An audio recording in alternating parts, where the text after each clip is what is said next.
大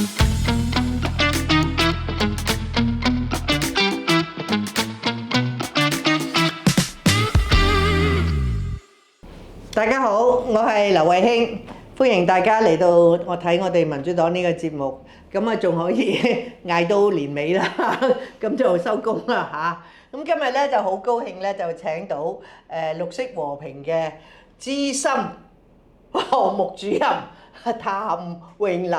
喂，阿穎琳，你上一次嚟咧就係項目主任嘅啫，係咪啊？今次一嚟就升咗級，唔係因為上我節目啦，梗係恭喜你喎嚇！喂，咁下一次嚟又升去做經理嘅咯，係咪啊？哇，好，要同老細講下。我哋閂門之前嚟多次啊！嗱，都好多謝你嚟嚇。多謝你邀請。講親即係梗係講緊環保啊各樣嘢啦嚇，咁最近咧就政府就宣布咗咧，就話呢個咩垃圾徵費咧就唔好搞啦，咁啊佢又唔係取消，不過唔好搞字。咁上一次嚟都係講嗰樣嘢㗎，嗬？舊年啊嚇，因為其實佢1-2年前已經立咗法添㗎啦，就話要做，咁啊做到梗係甩晒碌啦。咁啊上一次嚟就係講，咁今鋪咧阿局長啦嚇，阿謝展寰局長就出嚟話唔好搞啦，不過唔係永遠唔搞，即係睇唔好搞字。咁除咗局長話唔搞咧，你睇到議會咧，嗰啲議員都好似拍晒手喎，佢唔搞，唔好搞啦，唔好咩？咁佢哋又話嗰啲清潔工啊，嗰啲大廈管理啊，好多人都即係覺得好煩。咁啊局長又話，雖然我哋印整咗咁多個嗰啲袋啊，有呢有路啦，都係使咗唔知幾多千萬啫。咁你哋綠色和平點睇咧？今次佢哋咁搞法？其實咧頭先兄仔有提到啦，使嗰啲錢啊，咁其實咁多年以嚟準備垃圾徵費咧，政府的而且確使咗唔少錢嘅。幾多？你哋有冇同佢計過數？佢本身咧就有支標，咁就話緊要有好以數以十萬計啦嘅一啲垃圾徵費嘅袋要生產，講緊係成2億計，可能12億咁多，係啦。咁但係最後咧，佢而家照暫緩咗之後咧，咁據我所知咧，佢哋起碼使咗7000萬到啦，係啊。佢係舊年嘅數啫喎，今年係又可能要遲幾個月先睇到喎。係啦，要去生產啲袋，咁其實都唔少。咁但係我覺得咧，就唔係淨係計錢嘅，咁仲要計埋嗰啲心力啦。你之前有咁多其實唔同持份者都幫到政府好多手。係啊。垃圾徵費個歷史咧，講緊有成20年咁耐。由一開始公眾諮詢咧，我記得嗰個民調咧。20年啊！你嗰時你咪好細個已經搞，搞到而家，人哋首爾台北啊，搞咗20幾年啊，係啦，即係我哋搞到嘅，係啊，真係搞到，即係已經運行咗垃圾徵費成20年咁耐。咁但係香港反之然咧，就係我準備咗20年啦，但係都搞唔到，係啦。咁我覺得唔淨止係錢嘅，再咁多年以嚟嘅一啲唔同持份者合作啦，佢做咗咁多社區宣傳啦，咁其實就唔應該淨係話最後尾暫緩，咁就好似告一段落咁，反而就係我覺得應該要睇翻清楚點解會臨門一腳，最後尾由一開始民調講緊10幾年前做嘅民意調查咧，係有成70%市民支持，但係到係啦，點解會變咗70%市民就覺得唔應該推住咧？由70%支持變咗70%唔好做。咁所以我覺得政府咧就唔係佢嘅責任，唔應該係淨係講嗰個結果俾我聽啊。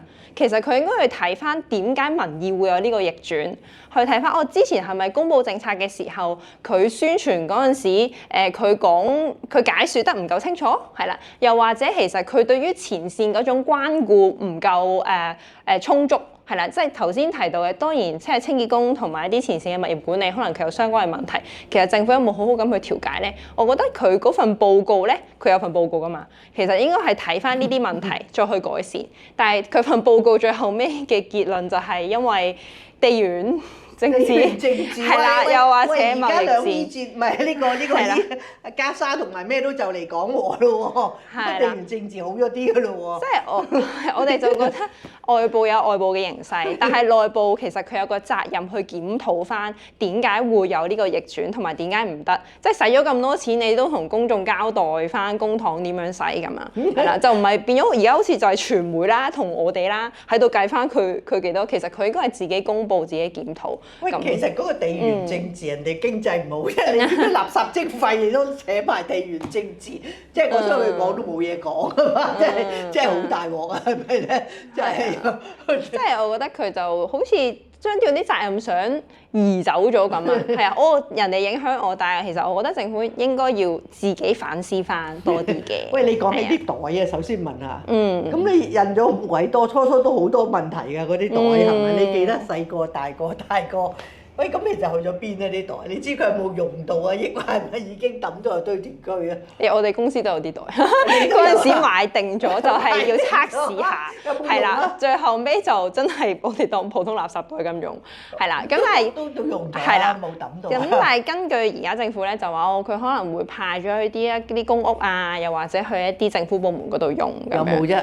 佢應該有派嘅，但係我就會覺得呢一樣嘢佢未貫徹到佢本身做垃圾徵費嘅時候，其實佢唔應該淨係派啲袋咯，佢真係收集翻啲意見，啲袋有啲咩問題，去列出翻出嚟咯。你真係講得好，即係佢好似諗住派袋有一個問題，而家派晒咪冇嘢咯。係啊，喂，其實真係其實就唔應該講酒會，因為你知我最近去酒會惹到惹禍上身啊。不過我去另外一個酒會就唔係美國總領事嘅，咁咧有啲商界都同我講呢個幾個月前㗎啦，佢哋都好唔開心。即係覺得喂，點解呢單嘢都唔做咧？所以即係其實有啲人係好支持香港做嘅。咁而家搞到咁樣，你話由70%贊成變咗70%反對，咁佢啊梗係覺得哇，大佬我攞住支民意大棒，雖然其實民意咧就唔係咁俾做㗎啦，好多唔俾做民意調查嘅，咁都揾到70%出嚟。咁即係我哋點樣？其實我哋唔係咁需要去說服市民㗎。其實市民本來都贊成，但係你搞到咁鬼難搞，又咁細袋又大袋，又唔知幾多錢，佢梗係唔制啦，係咪咧？係啊。咁你點搞咧？係啊，我哋都想提出一點咧，就係可能好多人都忽略咗，或者政府都冇提到啦。其實佢嗰20幾年入面咧，佢最近10年啊，係啊，即係我都睇翻啲記錄咧，其實佢一個基金咧係去同社會溝通咗一啲先導計劃，話俾人聽點做垃圾徵費。其實嗰個基金咧用咗差唔多成3億㗎，係啊，喺10年入面用咗3億去教導唔同嘅持份者，可能商場啊、一啲屋苑啊，佢都有做。咁其實我哋一路都有同記者傾話去信啊，其實你可唔可以俾翻份報告啊？你10年間用咗3億，係啦，做咗啲咩？因為好多市民俾你教導到知道有垃圾徵費啦，尤其是上年添，哇大躍進添啊！你去到每一個人都知道有垃圾徵費，然之後大家就即刻邊度有得回收啊？廚餘邊度有啊？成為一個好熱門嘅話題啊！其實我見到係呢個好好嘅契機嘅，即係大家都知道咗呢件事啦，然之後都即刻諗減費，好多商場啦、屋苑啦、我啲行家啦，即係咁收到電話，喂點算啊咁樣？係啦，會推動，咁但係就係政府好似突然之間就自己剎停自己。係啦，咁又唔係去梳理翻前線清潔工，即係我覺得前線係有啲問題，係未清楚嘅，的而且確啲袋唔好用啦，又或者唔太清楚個流程係點啦，會俾人拉啦。唔係你要叫佢揾翻啲嘢出嚟，唔知點你好大鑊咯。係啦，咁所以個清潔工同阿李家超講好辛苦咯。係，所以點會搞成咁嘅？所以我就覺得其實政府就唔係淨係講暫緩咁簡單啊，即係我覺得清潔工呢啲佢應該要即係疏通翻。環團一直都建議會唔會政府自己先行先至做咗先，係啦，睇下政府部門其實都有好多唔同嘅部門啦，有啲清潔工喺度，咁會唔會都可以試咗垃圾徵費先，然之後有啲詳細啲嘅報告啦，有啲唔同嘅措施解決辦法啦，咁樣先慢慢可能推去商界，即係推向市民，而唔係嘥咗20年時間。用咗成幾億唔止幾億添啊，數20億計公帑，跟住最後就一句暫緩就好似完結咗。咁前面即係前者做嘅嘢就好似浪費晒咁樣。不過20幾年嗬。係啊。議會又冇咩人喎，議會仲話你真係做得好啊，因為其實而家都市民都唔支持所以你唔好搞啦咁樣。咁所以嗱，阿局長咧就話其實市民咧而家係識做。即係好多都會做垃圾分類啊，又拎去做咩嘅？咁嗰啲你覺得係咪？其實嗰啲都唔錯嘅，嗰啲無論佢拎去綠仔啊，或者佢喺街嗰度收集啊，佢拎落去，咁嗰啲市民都幾積極做嘅，係咪？係，我覺得係好嘅一步嚟嘅，大家好似多咗咁。咁但係我聽翻啲行家講咧，其實係政府一暫緩咗咧，冇咗個誘因啊。係啊，拎去啊？係啊，冇咗個誘因拎去，即係大家都喂，知佢拎去佢哦有唔使獎噶嘛，佢可以得到啲但係分噶嘛。嗰個推動力就都係減少咗喂，嘅。市民會因為佢唔做就唔拎去啊？市民同商界，市民嗰邊我要再等綠在區啲數據啦。但係的而且確好多商界咧都係暫緩咗一啲佢本身要有做嘅減廢措施。商界做緊啲乜嘢？係啦，即係可能佢本來想做多啲回收，或者本來想知多啲點源頭減廢咧，即係好多行家都話：咦，佢哋都係因為垃圾徵費就都暫緩啦，佢哋都暫緩咗。咁所以即係點解環團一直都話啊，垃圾徵費係一個推動力火車頭咧？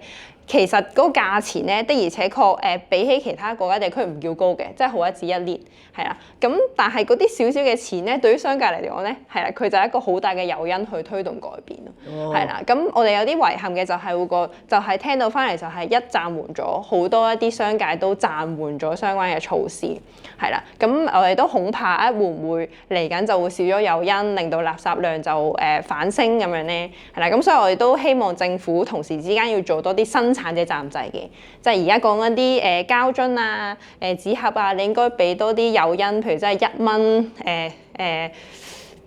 deposit， 即係按金係啦，按樽啦，係去做翻1毫子啫，我聽到話。係啊，而家佢就係1毫子，係。係咯，1毫子咯，咁有咩有嘅？係啦，就係我哋叫咗佢生產嘅責任制啦，但係佢就淨係推過1毫子嘅回贈，其實就都係唔夠誘因去推動咯。嚇，咁即係。不過嗰啲鹿仔嗰啲就唔會生嘅，都照樣喺度嘅，係咪啊？喺個街度又做啲，會唔會聽到有啲又話有啲做緊又話要閂埋添喎？因為點咧？你哋了解？佢哋而家開始 cut。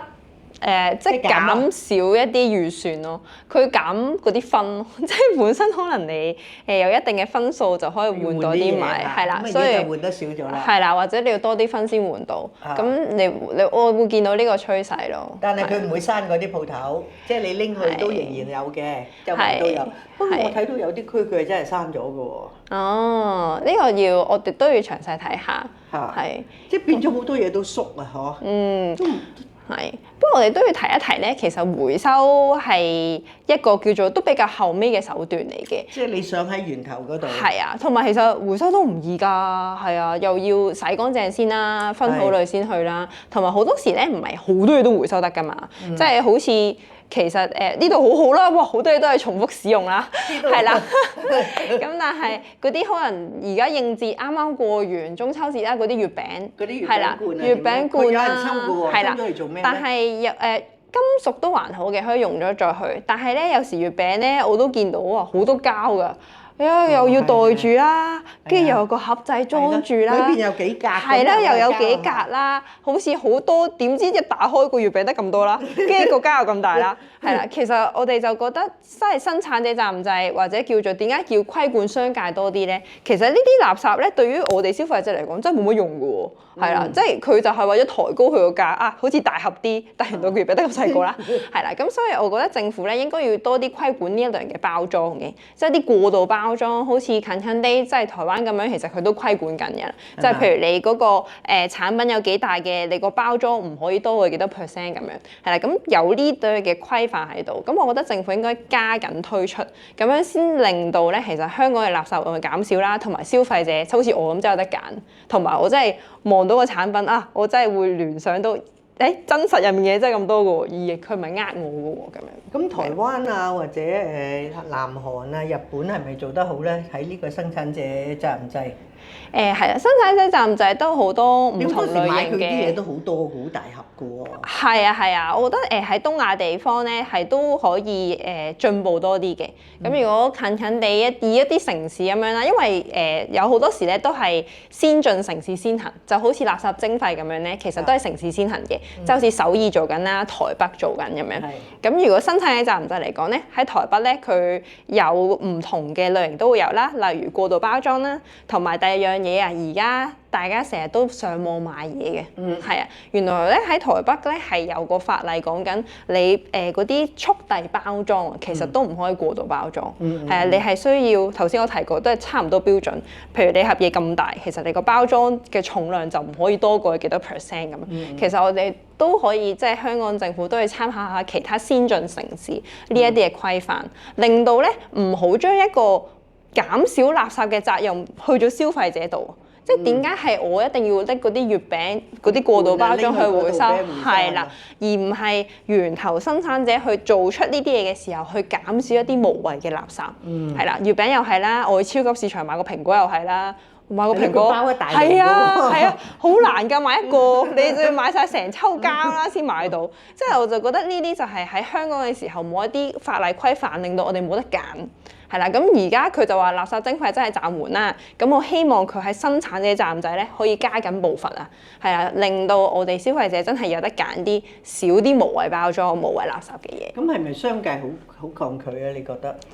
我覺得咁作為一個商家，佢梗係想賺多啲錢，包多啲咪賺多啲咯。積極啦，係啦。咁同埋佢哋好多時都有一啲嘅藉口啦，或者一啲嘅原因啦，就係講緊咁我五花八門咁多貨品，你又規範我，你有冇咁多唔同嘅式樣去令我可以配合到啊？咁樣係啦，即係可能覺得咁我個月餅係咁大㗎嘛，咁即係點？個月餅咁大，個包到咁大。係啦，即係我會覺得呢啲都係政府應該早啲開始一啲諮詢，係啦。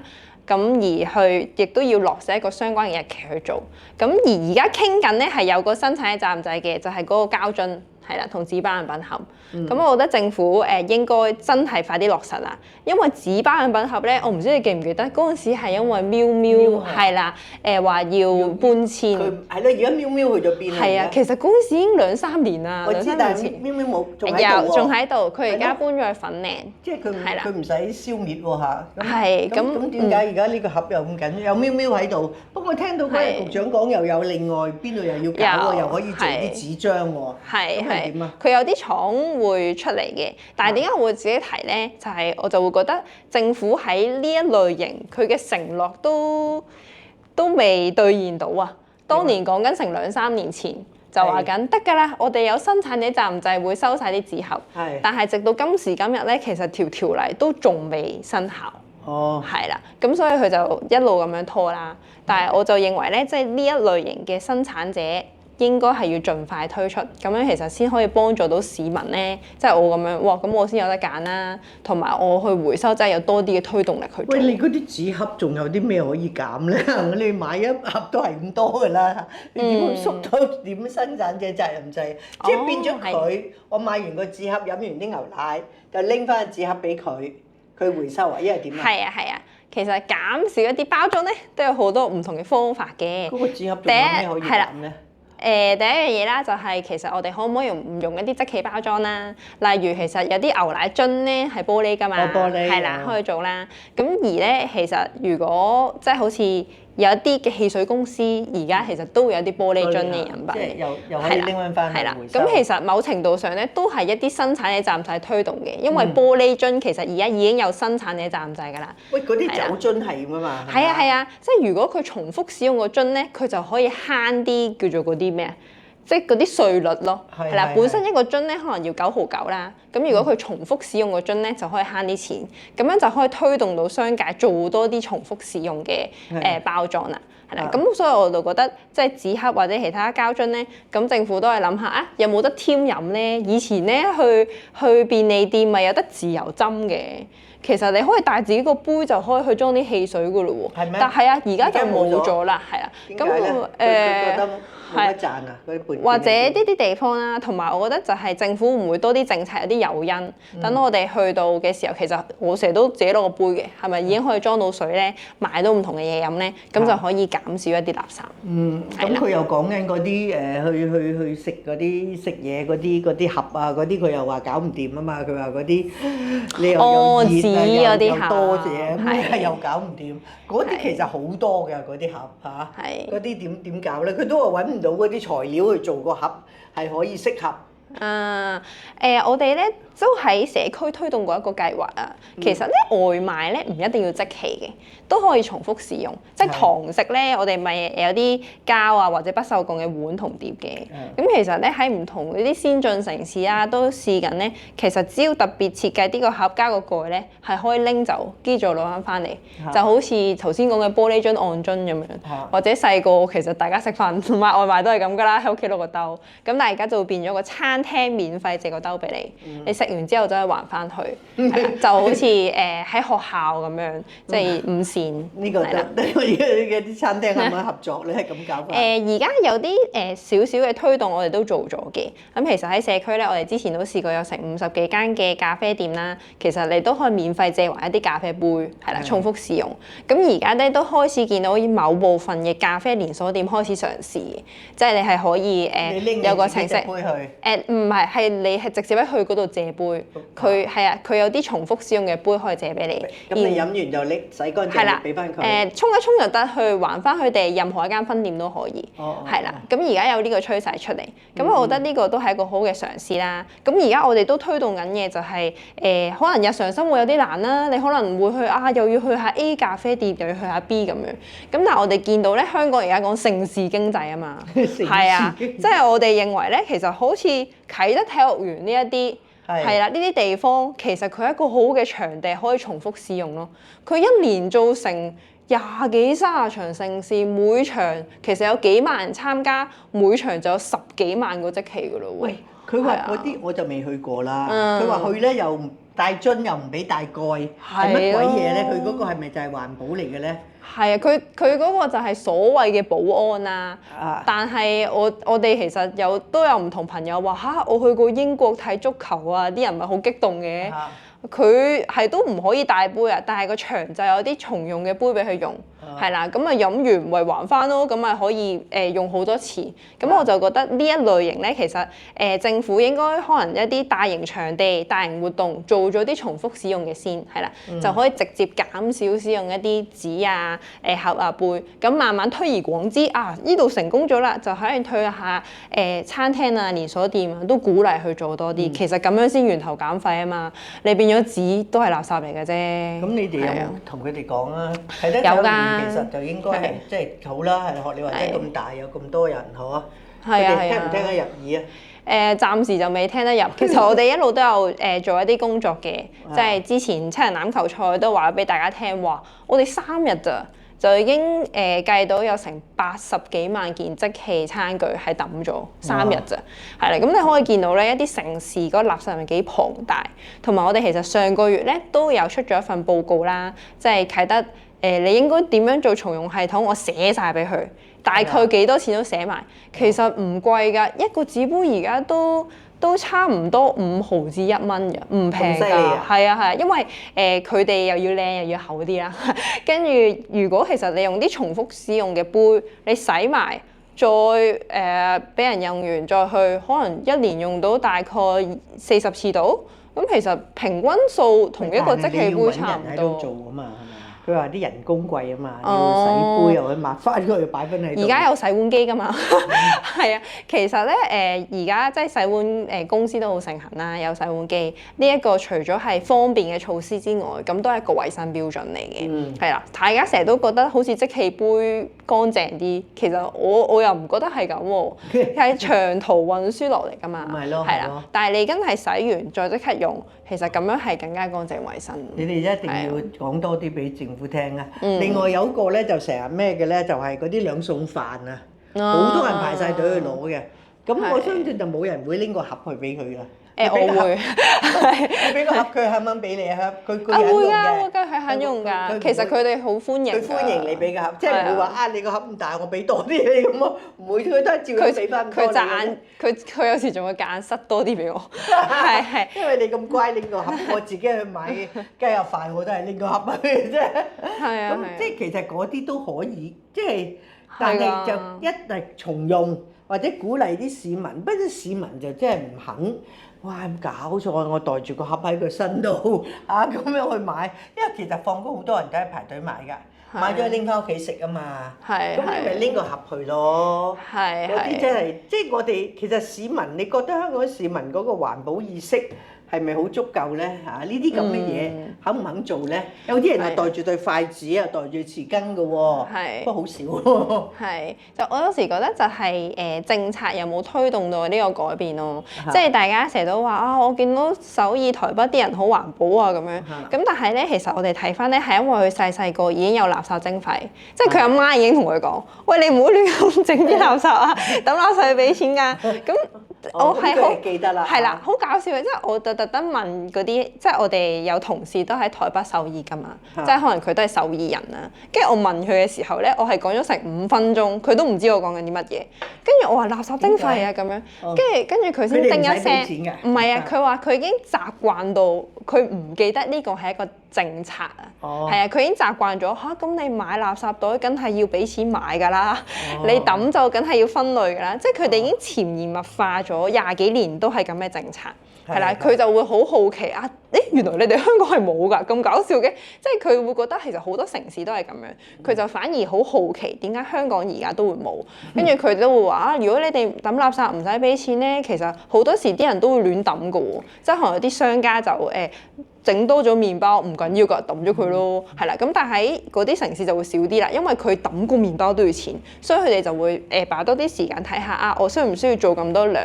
咁我係咪做少啲？做少啲就可以慳啲錢咁樣咯。喂，最近你講起周圍抌垃圾，最近話10幾唔知幾多百萬人嚟咗香港過節，哇！嗰啲垃圾多到嚇死啊！嗰啲有啲傳媒影到出嚟，周街都劈晒落去。